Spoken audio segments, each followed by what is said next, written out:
The ongoing visit of Philippine President Ferdinand Marcos Jr. to the White House to meet with U.S. President Donald Trump is a significant event, highlighting the multifaceted relationship between the two nations. The discussions are primarily centered on two critical areas: trade and security. On the economic front, a major point of contention is the impending 20% tariff that the U.S. plans to impose on Philippine goods starting August 1st. Trump's administration justifies this by arguing the current trade relationship is not reciprocal. In response, the Philippines is actively seeking to negotiate a bilateral trade deal that would be mutually beneficial, reportedly offering significant concessions, such as tariff reductions on American agricultural products and prioritized access for U.S. companies in their energy and critical minerals sectors. The Philippines aims to secure long-term access to the American market and avoid the steep tariffs that could impact its economy. Concurrently, security and defense cooperation remain a crucial element of the alliance. With China's increasing assertiveness in the South China Sea, where the Philippines has direct territorial disputes, strengthening the Mutual Defense Treaty is a top priority. Discussions are expected to cover enhanced deterrence capabilities, joint military exercises, and U.S. support for modernizing the Philippine Armed Forces. This strategic alignment underscores the Philippines' continued pivot towards the U.S. amidst complex geopolitical dynamics in the Indo-Pacific region, emphasizing a shared commitment to a free, open, prosperous, and secure Indo-Pacific. The discussions between U.S. President Donald Trump and Philippine President Ferdinand Marcos Jr. are driven by a combination of economic pressures and geopolitical imperatives. Economic drivers.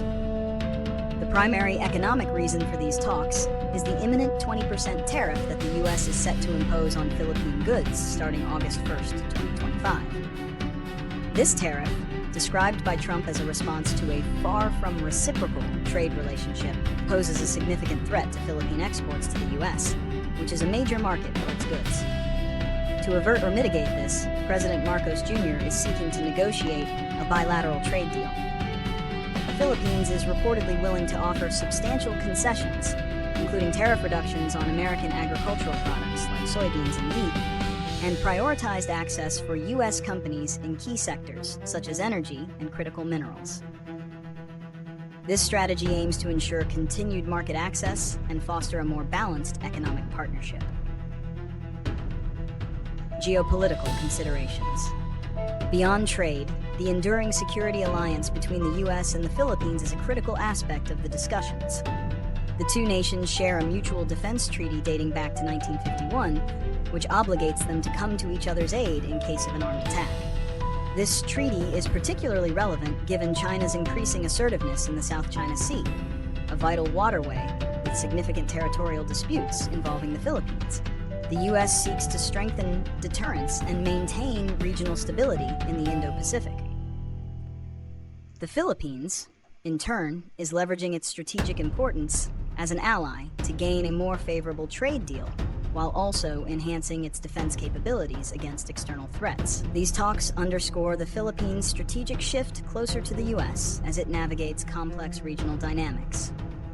The ongoing discussions between the U.S. and Philippine presidents carry several significant consequences for both nations and the broader Indo-Pacific region. Economic consequences.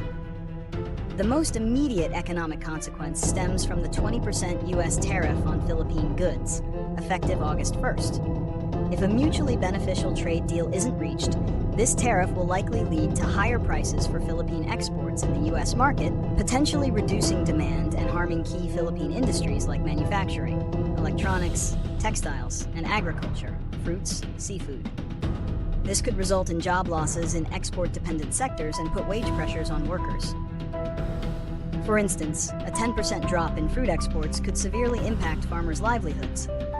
While the Philippines is offering concessions like tariff reductions on U.S. agricultural products and access to its energy and critical mineral sectors, failure to secure a favorable deal could prompt Philippine businesses to diversify their markets away from the U.S. Conversely, if a comprehensive trade agreement is struck, it could stabilize and even boost Philippine exports to the U.S., fostering economic growth and attracting further foreign investment. However, some proposed provisions, such as those that allow the U.S. to revoke the agreement if the Philippines engages with countries of concern or restricts local manufacturing subsidies, have drawn criticism for potentially undermining Philippine sovereignty and industrial policy. Geopolitical consequences. The strengthening of the U.S.-Philippines security alliance has significant implications for regional stability, particularly in the South China Sea. Increased U.S. military support, including funding for infrastructure like fast boat bases in Palawan, and the deployment of unmanned systems and advanced missiles, aims to enhance the Philippines' defense capabilities and strengthen deterrence against China's escalating assertiveness.